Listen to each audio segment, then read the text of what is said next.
Հանցավոր խմբի անդամները մուտք էին գործել տուժողի բնակարան, կապել վերջինիս եւ սպառնալիքի միջոցով գումար պահանջել։ Դրանից հետո հարվածել տուժողի գլխին ու հափշտակել տանը եղած գումարը, ոսկեղենն ու արժեքավոր իրերը։ Նույն խմբի անդամները նմանօրինակ սցենարով մուտք էին գործել եւս մեկ անձի բնակարան։ Հափշտակությունների շղթա, որը բացահայտվեց քննչական կոմիտեի ծառայողների ջանքերով։ Հանցավոր խմբի անդամներին հաջողվել է երկու անձի բնակարան ներխուժել եւ սպառնալիքի միջոցով պատճառել առանձնապես խոշոր չափերի հույքային վնաս։ Բնակարան ներխուժած հանցավորները մայիսի 27-ին ահաբեկեցին Արգավանդ բնակավայրում ապրող ընտանիքի անդամներին։ Հանցավորները կապել էին տան անդամներին եւ սպառնալիքի միջոցով գումար պահանջել։ Դեպքի առթիվ նախաձեռնվել էր քրեական վարույթ։ Ատոյանը հաղորդում է տվել այն մասին, որ նույն օրը ժամը 00:30-ի սահմաններում տան բակից ձայներ է լսել, դուրս է եկել դուրս, քանի որ դուստրը եւ կինը տանը չեն եղել, մտածելով, որ կինն ու դուստրն են վերադարձել, այդ ժամանակ արդեն իսկ նկատել է երկու անձի եւ հասկանալով, որ վերջիններս հափշտակություն կատարելու նպատակով են մուտք գործել իր տան բակ, վերջիններից հրել է, փորձելով հետ գնա, որպեսզի տան դուռը կողպի, այդ ժամանակ հանցան կատարած անձանցից երրորդը հետևից տուժողին ատրճանակի բռնակի հատվածով հարվածում է տուժողի գլխի հատվածին, պատճառելով վերջինիս մարմնական վնասվածքներ, այնուհետև 3 հանցանք կատարած անձինք միասին բռնելով տուժողի Աթոյանի ձեռքերից հրել են դեպի տան ներս, որտեղ վերջինիս կպչուն ժապավենով կապելով վերջինիս ոտքերը, ձեռքերը եւ բերանը անընդհատ ծեծի են ենթարկել։ Երբ տան տերը հրաժարվել էր հայտնելով, որ չունի նման գույք տանը, հանցավորները դանակի եւ զենքի միջոցով սպառնալիքներ էին հնչեցրել, պնդելով, որ եթե տան տերը չկատարի իրենց պահանջը, վերջինիս կսպանեն։ Նրանցից մեկը դանակի սպառնալիքներով պահանջել է հայտնել տանը պահվող ոսկե զարդերի եւ գումարի տեղը, հակառակ դեպքում սպառնալով վերջինիս սպանել։ Տունը տակնու վրա անելուց հետո հանցավորները հափշտակել են այն ամենը, ինչն ընկել է ձեռքի տակ՝ գումար, իրեր, անգամ համակարգիչ։ Հենց նույն օրը նախաձեռնվել է քրեական վարույթ, քրեական օրենսգրքի 252-րդ հոդվածի երրորդ մասի երկրորդ եւ առաջին կետերով։ Դեպքից շատ չանցած ստացվեց եւս մեկ նույնաբնույթ ահազանգ։ Հանցավորները հափշտակություն կատարելու նպատակով այս անգամ մուտք էին գործել միայնակ բնակվող 70-ամյա տղամարդու բնակարան։ 2024 թվականի հունիսի 2-ին ահազանգ է ստացել ոստիկանության բաժին, որ Աստրիկ բժշկական կենտրոն է տեղափոխվել Գրիգորյանը մարմնական վնասվածքներով, դեպքի վայր է մեկնել քննիչ օպերատիվ խմբի հետ միասին, որտեղ վերջիններս պարզել են, որ վերջինիս տան Անդրանիկի փողոցի 130 շենքի 44-րդ բնակարան ավազակային հարձակում է տեղի ունեցել եւ արդեն իսկ կատարվել է դեպքի վայրի զննություն եւ մնացած այլ քննչական ու դատավարական գործողություններ, որի արդյունքում պարզվել է, որ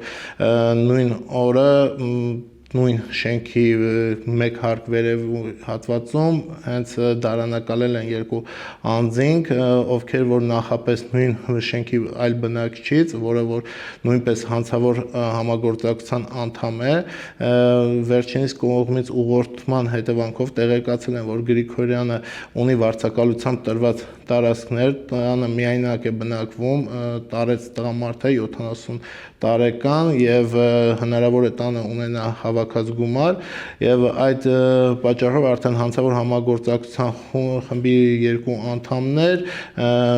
դարանակալել են երրորդ հարկում եւ սպասել են մինչեւ Գրիգորյանը կգա իր տուն, քանի որ հենց ուղղորդողը արդեն իսկ նախապես վերջիններից տեղեկացրել է, որ Գրիգորյանը գտնվում է դրսում։ Տան տիրոջն այս անգամ լրացնելու համար հանցավորները արդեն փորձված մեթոդ էին կիրառել, հարվածել էին տուժողի գլխին։ Հարվածում են Գրիգորյանի գլխի հատվածին եւ կրկին ներս հրելով Գրիգորյանին հենց իր տուն, վերջինիս գցելով գետնին, կրկին կպչուն ժապավենով կապում են ոտքերը, ձեռքերը եւ բերանը եւ կրկին պահանջում, որպեսզի վերջինս տրամադրի իրենց իր տանը ունեցած ոսկե զարդերը եւ գումարը։ Մերժում ստանալուց հետո հանցավորը հանցան կատարած անձինքը ծեծի են ենթարկում տուժողին եւ այնուհետեւ տանը փնտրտուքներից հետո հայտնաբերում են վերջինիս 2 միլիոն դրամ ննջասենյակից եւ վերջինիս գրպանում եղած մոտ 100,000 դրամը եւ դիմում են փախուստի։ Ձեռնարկված քննչական եւ դատավարական գործողությունների արդյունքում պարզվում են հանցանք կատարած անձանց ինքնությունները։ Տեղում արգրավում է տեսանկարանող սարքերը եւ որոնց միջոցով պարզվում է, որ երկու նշված անձինք հանդիսանում են Սուղյան եւ Աբդուլմաջիդ Կասիմովը, որոնք որ հենց նույն օրը երեկոյան հայտնաբերվում եւ ձերբակալվում են։ Կատարված քննչական եւ դատավարական գործողությունների արդյունքում պարզվում է հանցավոր համագործակցության մյուս անդամներին, որոնք որ նախկինում նույնպես մասնակցել են այլ հանցանքների կատարմանը, այդ թվում նաեւ քիչ առաջ մատնանշված հենց Արգավանդ բնակավայրի կենտրոնական փողոցի 7-րդ տան վրա կատարված ավազակային հարձակման դեպքով։ Կատարվել են մի շարք վարույթային եւ ապացուցողական գործողություններ։ Հայտնաբերվել են նաեւ այն ավտոմեքենան, որով ենթադրյալ հանցանք կատարած անձինք դիմել են փախուստի։ Իրականացվել է տեսանկարանող սարքերի տեսագրություն դեպքի օրվա տեսագրությունների զննություն, որտեղ որ հանցավոր համագործակցության անդամներից երկուսը ճանաչել են հանցանք կատարող անձանց, դրանց վերաբերյալ ցուցմունքներ են տվել, ինչպես նաեւ հայտնաբերվել է այն ավտոմեքենա, որով որ վերջիններս Անդրանիկի փողոցից դիմել են փախուստի, նշված ավտոմեքենայի վարորդը նույնպես հայտնաբերվել է։ Նախաքննության ընթացքում բավարար ապացույցների համակցությամբ հիմնավորվել է վերջինս առնչակցությունը հանցավոր համագործակցությանը եւ հանցանքի կատարմանը, վերջինս նույնպես մեղադրանք է առաջադրվել Քրեական օրենսգրքի 252-րդ հոդվածի 3-րդ մասի առաջին եւ երկրորդ կետերով, ինչպես նաև 319 հոդվածի 2-րդ մասի առաջին կետով։ Նախաքննության ընթացքում ապացուցվել եւ հիմնավորվել է, որ հանցավոր համագործակցության անդամները 6-ն են եղել։ Երկուսը Ղանդիլյանը եւ Սուղյանը կազմակերպել են եւ ղեկավարել են հանցավոր համագործակցություն, որի հանցավոր համագործակցության կազմում ընդգրկել են